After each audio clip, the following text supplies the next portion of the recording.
यहाँ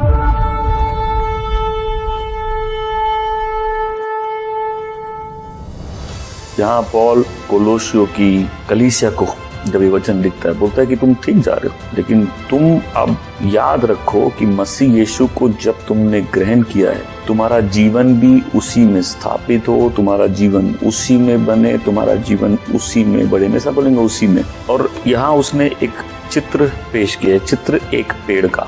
एक पेड़ जो जब बढ़ता है उसकी जड़ें गहरी होती हैं, वो ऊपर से बढ़ता है, वो नीचे से बढ़ता है और उसकी शाखाएं बढ़ती हैं। यहाँ पॉल उस पेड़ का चित्र, उसकी जड़ें, उसका ऊपर बढ़ना, उसको इस्तेमाल करता है। वो क्या सिखाना चाहता है उसके लिए वो कहता है, कोलोसियों के लोग, जब तुमने प्रभु यीशु को मसीह जानकर ग्रहण कर लिया तो अब तुमको और किसी शिक्षाओं में मन क्यों देना है। कई बार हम प्रभु में बढ़ते बढ़ते अचानक से एक नई शिक्षा हमको आ जाती है, ये खाने से ये होता है, वो गुरु बोलेगा वो करने से ऐसा होता है, एक नई आ जाएगी वहाँ ऐसा होता है। लेकिन हमारे पूरे शिक्षाओं का आधार है यीशु ही प्रभु है। आमीन।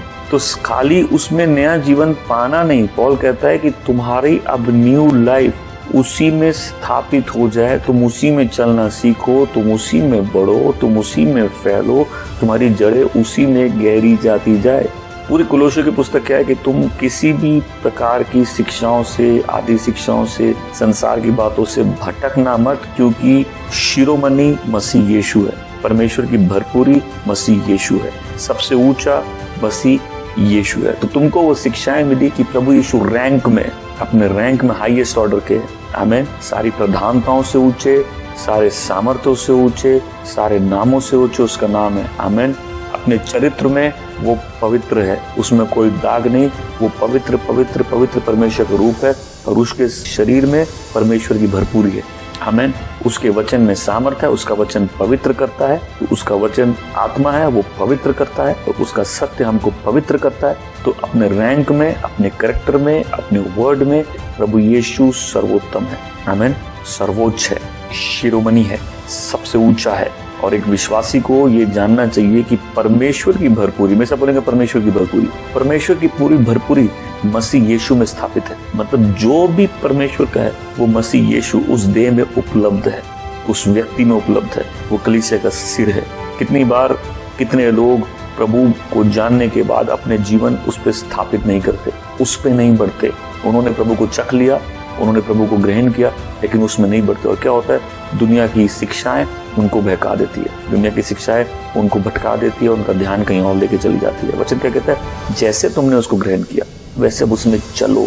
वो खाली ये नहीं बोल सकता कि देखो मेरा जीवन मसीह ने दिया है, ये नया जीवन, वो बोलता नहीं, ये नया जीवन मसीह में ही बढ़ रहा है, मैं इसको मसीह में स्थापित कर रहा हूँ। सो जैसे हमने मसीह को ग्रहण किया वो हमारी इच्छा से हुआ है, वैसे ही नए जीवन में आगे बढ़ना भी हमारी इच्छा से होगा। वी चूज टू, हमारे मैनर ऑफ लाइफ, हमारा प्रोग्रेस, हमारा मोशन, हमारा परसिवरेंस, हमारी हैबिट, वो सब अब मसीह के अनुसार होगी, हम उसमें चलना सीखेंगे।